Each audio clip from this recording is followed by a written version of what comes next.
Ever wondered why your knee hurts after a sudden twist or awkward landing? It could very well be an ACL tear. Welcome to our comprehensive guide where we'll be exploring the world of knee pain, specifically focusing on anterior cruciate ligament, or ACL tears. We've gathered a panel of experts who will walk us through the essentials of this common, yet often misunderstood injury.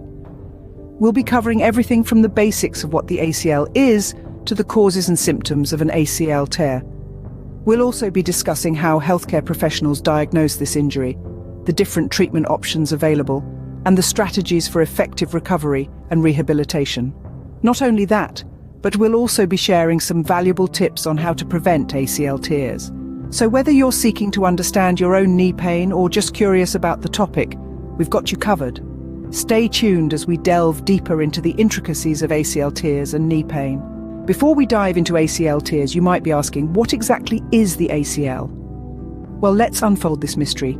ACL stands for Anterior Cruciate Ligament. As the name suggests, it's a ligament, a type of tough, flexible tissue that connects bones together. The ACL is located inside your knee joint, connecting your thigh bone or femur to your shin bone or tibia. Now, why is the ACL so important? Imagine your knee as a bustling city, and the ACL is a key bridge within that city. This bridge allows the city to function smoothly, permitting controlled and fluid movement. In the same way, your ACL helps your knee move forward and backward, and also prevents your shin bone from sliding out in front of your thigh bone. It's a vital part of your knee's stability and mobility. But like any bridge, it can be damaged under too much stress. Now that we know what the ACL is, let's explore what can cause it to tear. So what causes an ACL tear, you might be wondering? There are several common causes and risk factors. Firstly, abrupt changes in direction or sudden stops can strain the ACL beyond its limit, leading to a tear. This is often seen in sports that involve quick pivoting movements like basketball, soccer, or skiing. Secondly, a direct blow to the knee, such as a football tackle or a car accident, can also result in an ACL tear. Furthermore, an improper landing from a jump can twist the knee, stretching the ACL and potentially causing a tear.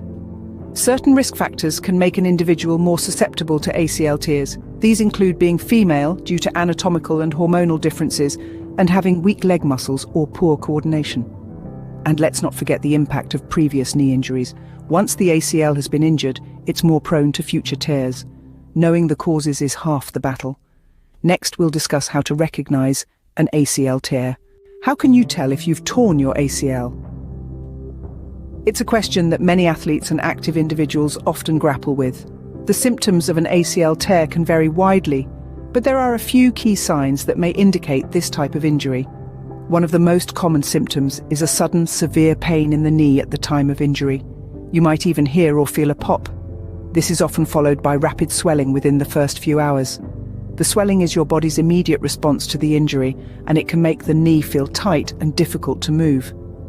Instability or a giving way sensation when you try to stand or walk is another hallmark of an ACL tear. Your knee might feel wobbly or like it can't support your weight.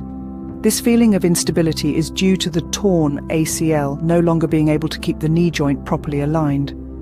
In addition to these symptoms, some people experience a loss of full range of motion in the knee, discomfort while walking, and tenderness around the joint. It's also not uncommon to have difficulty sleeping due to the pain and discomfort. It's important to note that these symptoms can also be associated with other knee injuries, so a thorough examination by a healthcare professional is crucial. If these symptoms sound familiar, the next step is getting a proper diagnosis. How do doctors diagnose an ACL tear, you might wonder? Well, let's dive into it. The process usually begins with a thorough physical examination. The doctor will ask about your medical history and how the injury occurred. They'll check for signs of an ACL tear, such as tenderness, swelling, or a lack of stability in the knee. In addition to the physical examination, there's a series of special tests that can help identify an ACL tear. The Ligament test, the pivot shift test, and the anterior draw test are commonly used to evaluate the integrity of the ACL. These tests involve gentle manipulations of your knee to assess its stability and determine if there's an excessive amount of forward movement of the lower leg, which can suggest an ACL tear.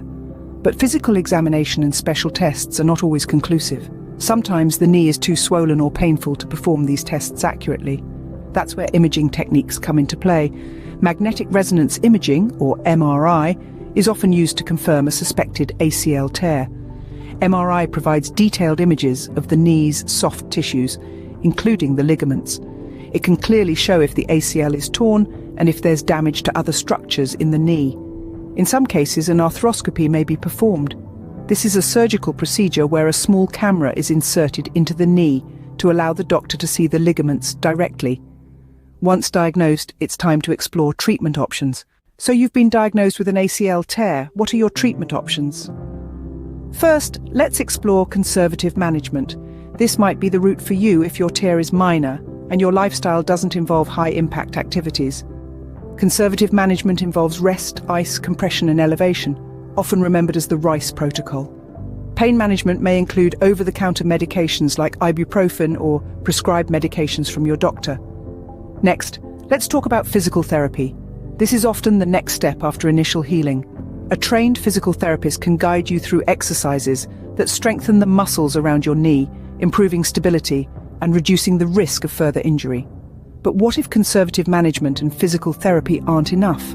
That's where surgical interventions come in. There are several types of surgery for ACL tears, including reconstruction and repair.